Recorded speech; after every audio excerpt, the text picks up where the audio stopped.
Hello mga kapatid! Welcome back to my YouTube channel.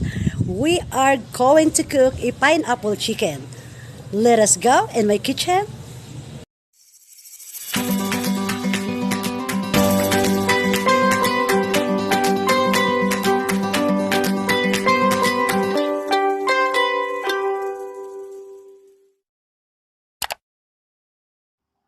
Are you ready to get hungry? Introducing my pineapple chicken. Do you want to know how to cook this? Let's start with the chicken. We will wash first the chicken. I have here a half kilo chicken. So we will wash this to remove bacteria. And it should be our chicken is clean before we are going to cook.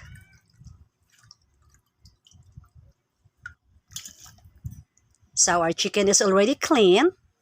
And it should be your hands is clean also.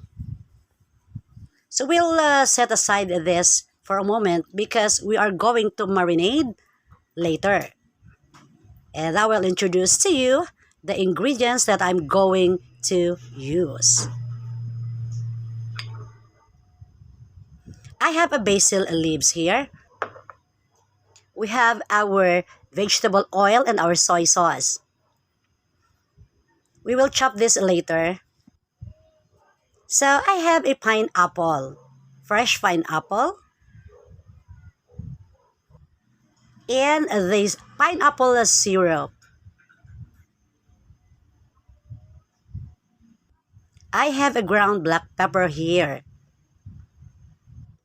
So let's start to marinate.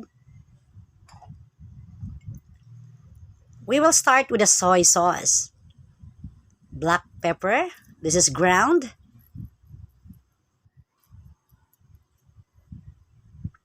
And our basil leaves. This is really good for marinade.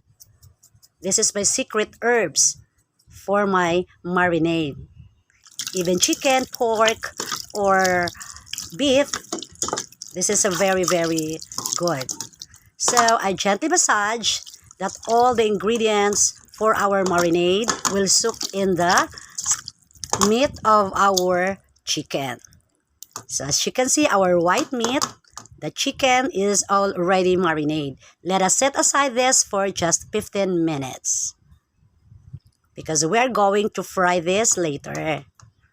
So I have to wash my hands because I'm going to chop our ingredients.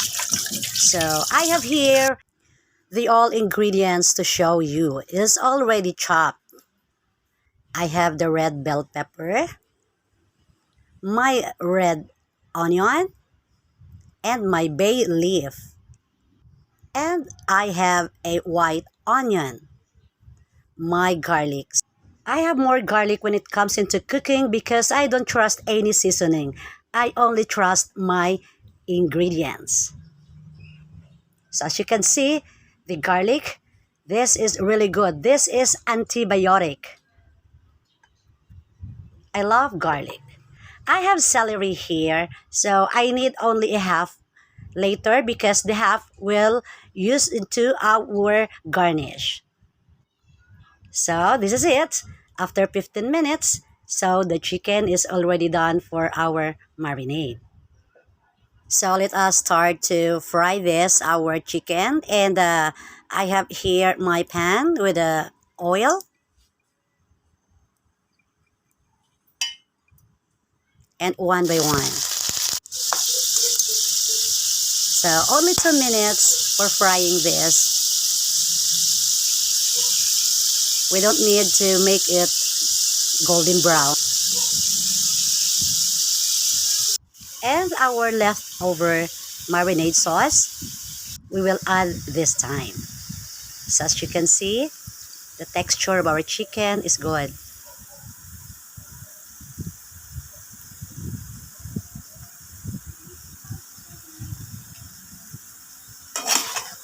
All we have to do is we have to mix all.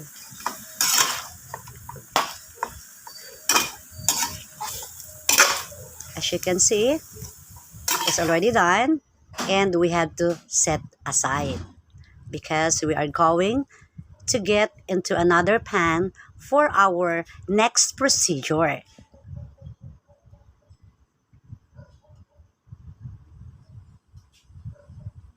So I have here my other pan, and I'm using non-sticky pan anyway. So start with the butter. Let's just melt the butter.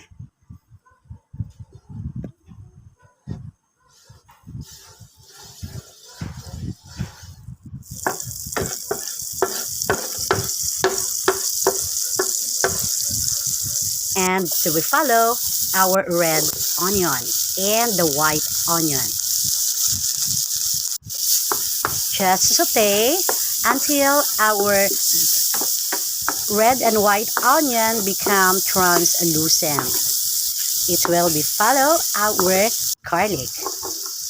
Just make it a light brown. Saute, saute. As you can see, our ingredients become caramelized. So I can feel as so good. The aroma of our ingredients. This is the secret of our recipe to become tastier. So here we go. I already put our chicken that we fried a while ago. I'm adding here this time the soy sauce, the bay leaf, half only of the celery because the other half of the celery will be our garnish later after we have done cooking. And this time, the pineapple is syrup. And after that, we are adding our black ground pepper. And let it simmer for just 7 minutes. After 7 minutes, here we go. I'm adding again another 3 tablespoons of our soy sauce. Because the pineapple is sweet, so we don't need a salt this time. So I'm adding our pineapple chunks, our red bell pepper. And by this time, our pineapple chicken is getting ready. So let us cover this for just 3 minutes until the soup is caramelized. So I can feel the aroma of the pineapple, the soy sauce, our ingredients, the chicken. Oh my God, my mouth is watery. I'm hungry this time. And then this is the final of our pineapple chicken. As you can see, the soup is caramelized and the smell of pineapple makes me hungry. And this time I'm using the Korean spoon because the Korean spoon has a long body. It keeps my hands away from the heat of any recipe that I am going to cook. So are you get ready to get hungry this? Because our pineapple chicken is already done. So you can see the texture is really good. The soup is already caramelized. So here we go. I have a dish here ready for my presentation because this time I'm hungry. My tummy is starving and calling this pineapple chicken. And the leftover celery, I garnish it. So yummy. This is it. Thank you so much for all your love and support. I love you all.